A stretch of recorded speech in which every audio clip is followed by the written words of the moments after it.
You stand atop a hill. The wind rustles across the parched steppe. Beneath your feet, dust, bones, silence, and 12,000 years of hidden truth. This is no mistake. This is no myth. In 9600 BCE, when humans had yet to bake bread, plow fields, or build houses, they were already hauling 20-ton stones, by hand, without the wheel, without metal, without writing. They carved lions into limestone. They erected circles of T-shaped pillars, as if they knew this place had to outlast them. They gathered here, not for food, not for shelter, but for something that couldn't be eaten. Imagine hundreds of hunter-gatherers, scattered across the steppe, suddenly converging in one place, coordinating, planning, excavating, lifting, decorating. How? Why? Archaeology always taught, first the grain, then the temple. First abundance, then belief. Göbekli Tepe says, it's the other way around. Your heart beats faster. You feel it, a crack in the familiar world view. This isn't just an ancient sanctuary. It's humanity's first collective cry into the void. We are not alone here. And for that cry, they stayed. For it, they began to build. For it, they civilized. Remember this moment. Religion wasn't born of luxury. It was born of necessity. To gather. To stay. The question, what lies beyond the horizon, proves stronger than hunger. You are no longer looking at the past. You are looking through it. 1994. The sun scorches the steppe. A shepherd named Şahin walks up the slope of Göbekli Tepe, Potbelly Hill, to check if his flock has wandered off for water. His sandal catches on a protrusion, not a root, not a natural rock, an edge, clear, straight. He brushes away the dust and sees limestone shaped by hand, not by nature, by hand. He digs deeper, finds more and more. His neighbors laugh. Those are just rocks. But Şahin knows the steppe.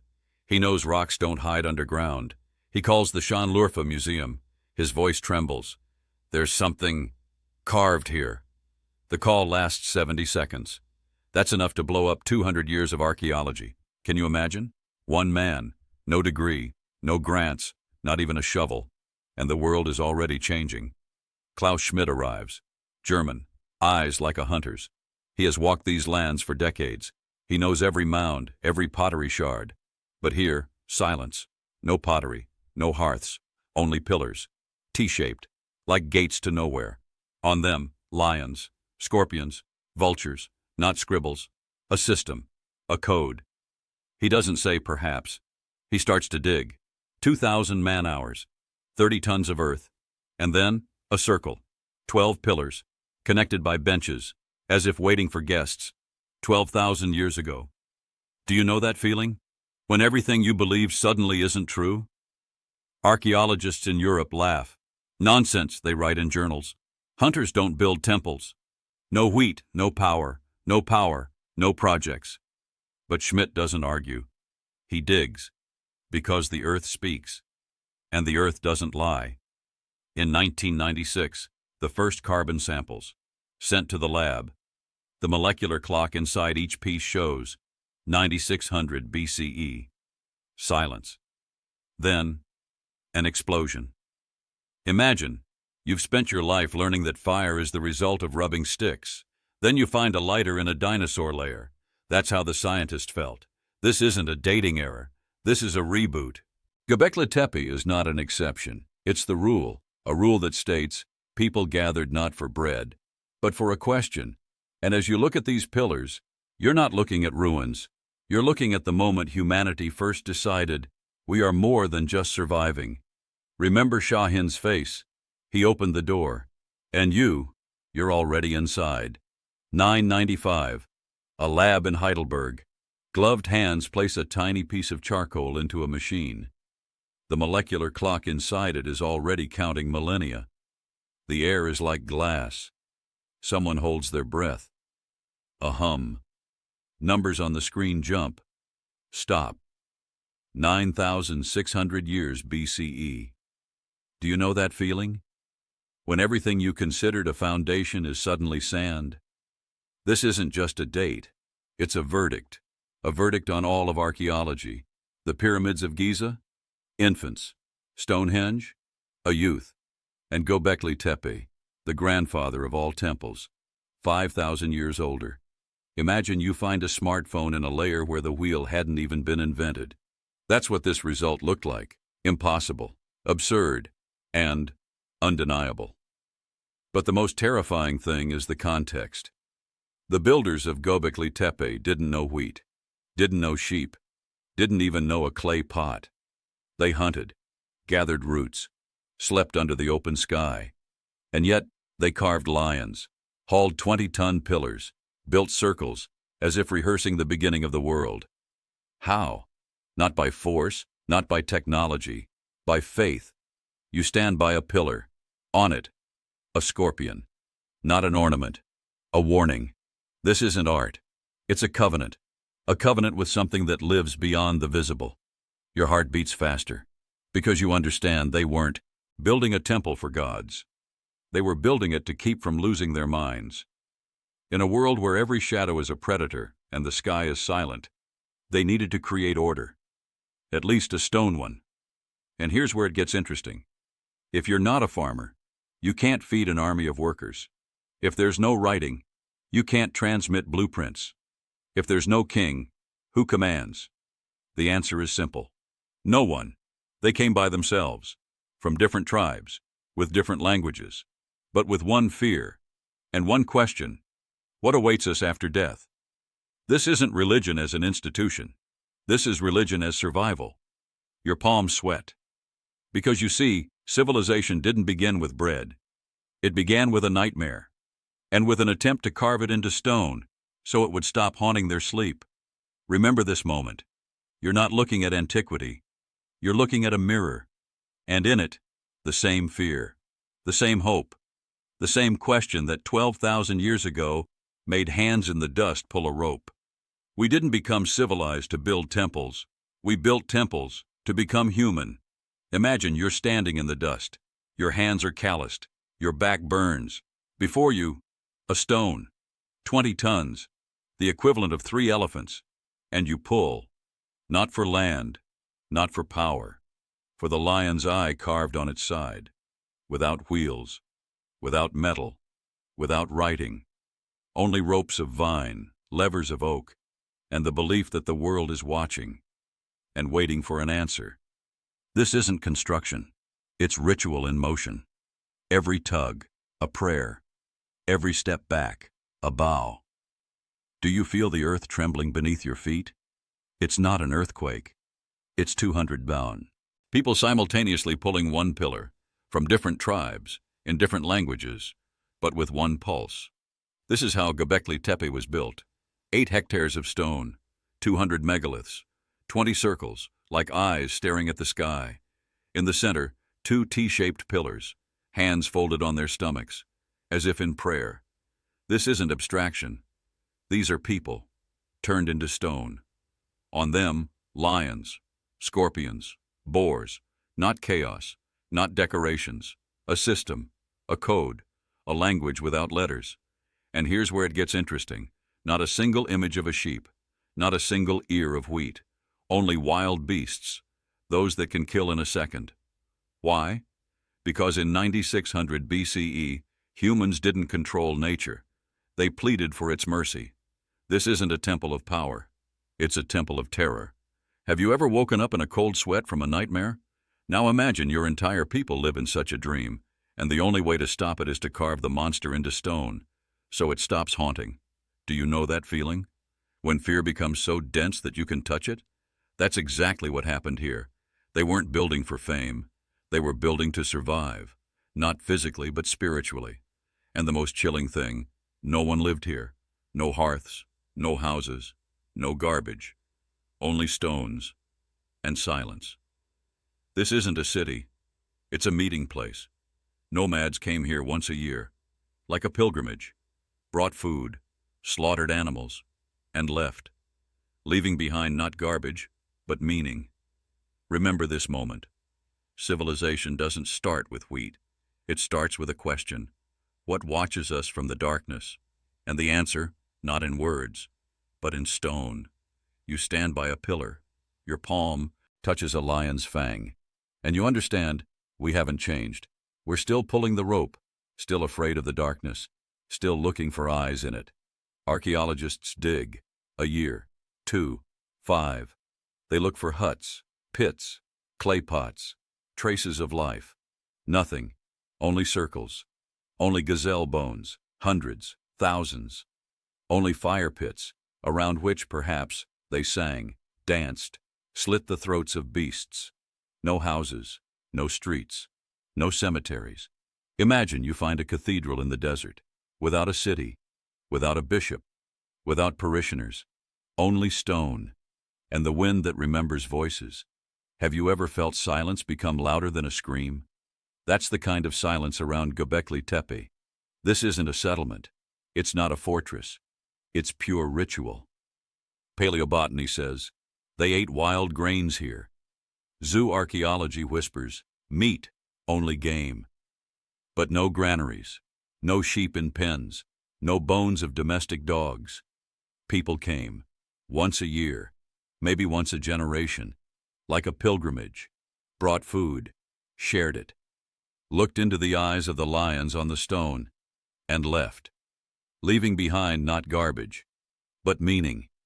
You stand here, your shadow falls on a pillar, and you understand, this is the world's first sacred center, 6,000 years older than the Sumerians, 7,000 years older than the Egyptian temples. Religion wasn't born of abundance, it was born of emptiness, of the need to gather, not to eat, but to keep from losing their minds. But the most chilling thing, we see only 5%. Ground-penetrating radar thumps underground. A magnetometer draws a map of shadows, and on the screen, not one circle, not two, dozens, hundreds of pillars, entire levels, hidden, under dust, like secrets not ready to come to light. This means everything you've seen is the tip of the iceberg. And beneath it, a labyrinth. A labyrinth built by people who didn't even know what home was. Do you know that feeling? When you thought you were at the bottom and a chasm opens beneath your feet? We were wrong. Civilization didn't start with wheat. It started with a question, with a common nightmare, with a collective decision. Let's carve fear into stone and see if it shrinks. And here's where it gets interesting. If the temple appeared before the city, then faith created civilization, not the other way around. You are no longer looking at the past. You are looking at a mirror. And in it, the same hands, the same darkness, the same lion carved on the wall of your dream. Dawn on the plateau, the air like a blade. From valleys tens of miles apart, people walk. Not enemies, not neighbors, pilgrims. They have no bread, no pots, not even the word home. But they have a path, and a promise today, the ritual. Do you smell smoke? Roasted meat? This isn't a feast. It's a covenant. Hundreds of people share game, gazelles, boars, maybe even a lion, at the foot of the pillars, where those very beasts are carved. No sheep, no wheat, because they haven't been invented yet. And here's the paradox. To feed everyone, you need to kill more than hunting allows. You need to plan, coordinate, return. But how? Without writing, without roads. Simply, they knew where to go, because the place spoke for them. Have you ever gathered friends for an important event, without texts, without social media? Only memory, only word. Imagine this, on the scale of tribes. Traditional science taught, first bread, then temple. Göbekli Tepe says, first temple, then bread. And this isn't poetry, it's data. Within a 50-kilometer radius of here, the earliest traces of domesticated wheat, not in Egypt, not in China, here, under this sky. Why? Because feeding 100 mouths once a year isn't hunting, it's logistics. And one day someone thought, what if we don't chase the beast, but plant the grain and wait? Not for sustenance, for the sacred. Do you know that feeling? When for an idea you change your whole life.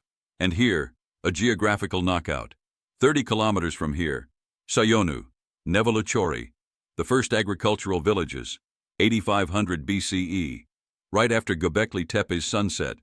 Coincidence? No. It's a trace. Klaus Schmidt didn't believe in miracles, but he saw the connection. The temple brought people together, and to gather again, they needed to stay, to sow, to grow, to settle. Civilization wasn't born of abundance, it was born of a vow. You stand here, your palm on the stone, and you understand, we didn't become human when we learned to plow. We became human when we decided to come here, together. But then a question arises that gives you goosebumps. Why did they bury it all? Why did those who raised 20-ton pillars decide to erase themselves from the face of the earth? What changed? What broke in their world, or in their faith? You look at the hill. It is silent. But you already know religion didn't adorn civilization. It launched it. And now you have an insight weapon. Remember it. Centuries passed. The temple breathed. Generations came, looked into the eyes of lions, shared meat, whispered in the dark, and then silence. Around 8000 BCE, people returned, not with picks, not with torches, with shovels. They buried the pillars in layers, with clean, sifted earth, without shards, without bones, without malice. Ground-penetrating radar sees it, the soil laid evenly, like a shroud. This wasn't the end. This was the last ritual. Can you imagine? Hands that once hauled 20-ton stones now carefully bury them with dust, not erasing, not breaking, preserving. You stand here, your palm touches the earth, and you feel, this isn't a grave. This is a time capsule. Archaeologists look for traces of chaos, fires, ruptures, looting. Nothing. Only order, only respect. They didn't abandon the temple. They buried it, like a jewel, like a vow, like a secret too precious to leave on the surface. Do you know that feeling? When you hide something too important to show the world? Perhaps they understood. Their time was over. The world had changed. People no longer feared lions. They herded sheep. They didn't look at the moon. They counted grain stalks. The rituals of hunters no longer made sense in a world of barns and plows, and instead of leaving the sanctuary to rot in the rain, they buried it, with sadness, with dignity, with hope. This isn't decline. It's a farewell, the last ritual. They didn't destroy the temple. They turned it into a seed, hidden in the earth, so that one day it would sprout in someone's consciousness. 10,000 years of silence, 10,000 winters and springs, until Şahin the shepherd stumbled over a stone, until Klaus Schmidt dared to believe the earth, not textbooks. And you stand on this hill and feel the pulse of the ancients merge with yours. They didn't ask for glory, they asked to remember, because civilization didn't start with wheat, it started with prayer and ended with this gesture, quiet, pure, eternal. The last ritual, not an end. It's an invitation. Inside, 2012. Science magazine features a cover, a T-shaped pillar with a scorpion on it, like a warning from the depths of time. Inside, not a hypothesis, not a theory. Data, molecular clocks in charcoal, wild grain pollen, magnetic maps of the underground. Everything aligns. Göbekli Tepe. 6,000 years older than any temple. And it wasn't built by pharaohs, not by priests, hunters, with bone arrowheads and vine ropes. Do you know that feeling? When the textbook in your hand suddenly becomes waste paper? Lecturers at Harvard rewrite slides. Students in Berlin argue until dawn. Archaeologists in Ankara are silent, because they know this is the end of the old story. Even Stonehenge is 6,000 years younger than this place. Even the pyramids are children. You stand by a pillar, your palms sweat, because you are witnessing a revolution. Until this day, science believed in a clear chain, first home, then bread, then God. But Göbekli Tepe breaks that chain. It says, first fear, then ritual, then community, and only then, the field. The German Archaeological Institute confirms, no houses, no grain, no power. But there is cooperation, massive, precise, sacred. Imagine, you gather friends for a wedding, without a phone, without roads, without even the concept of a calendar. Now multiply that by 100 tribes, by 200 people, by 20-ton stones. This isn't logistics.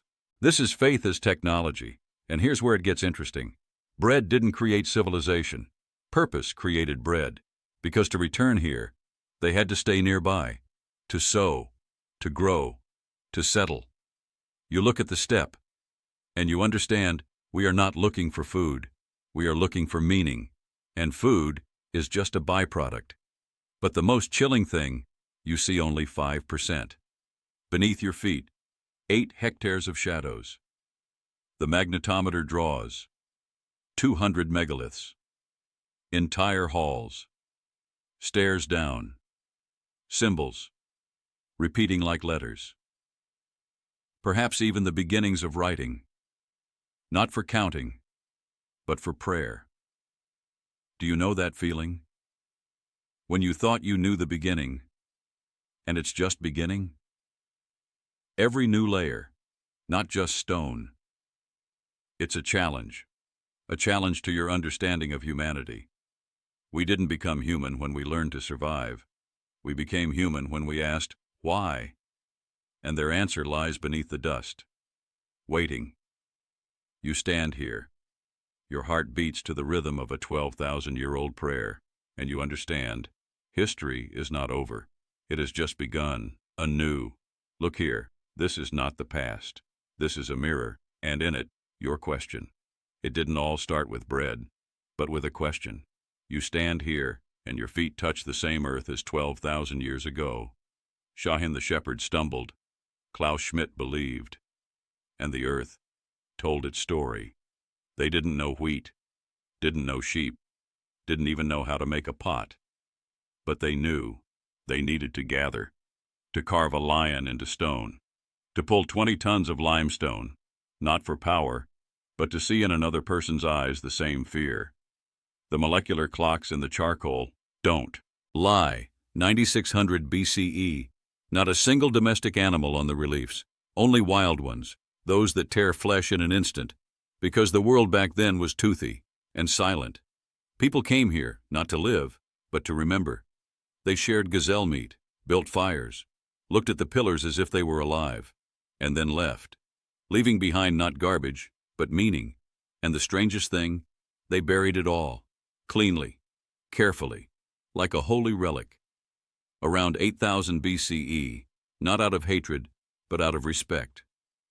They understood their time had passed, the world had changed, and the temple of hunters was no longer needed in the world of farmers. Klaus Schmidt died in 2014. Without living to see the whole world acknowledge, he was right. But every stone you see today is his voice. He didn't dig for glory. He dug because he heard the earth whisper, "Look." And what did it show? That civilization wasn't born of abundance. It was born of emptiness, of the need to answer a question that keeps you awake. Why are we here? Do you know that feeling? When you do something not for profit but because you can't not do it. That's how Göbekli Tepe was built. Not for bread, for prayer. And here's where it gets interesting. What if we've been wrong all this time? What if bread isn't the beginning, but the consequence? What if cities, laws, writing, all grew not from a desire to eat more, but from a desire to return here, to the stone, to the lion, to the shared breath in the darkness? Your palms sweat, because you feel this isn't a theory. This is a mirror. We are still pulling the same rope, still afraid of the darkness, still looking for eyes in it. So what came first? Faith or bread? Write in the comments. Faith or bread? Your voice is not just an opinion. It's a continuation of the ritual begun in the dust 12,000 years ago. Because the question hasn't changed. It's just waiting for an answer. And perhaps you are part of that answer.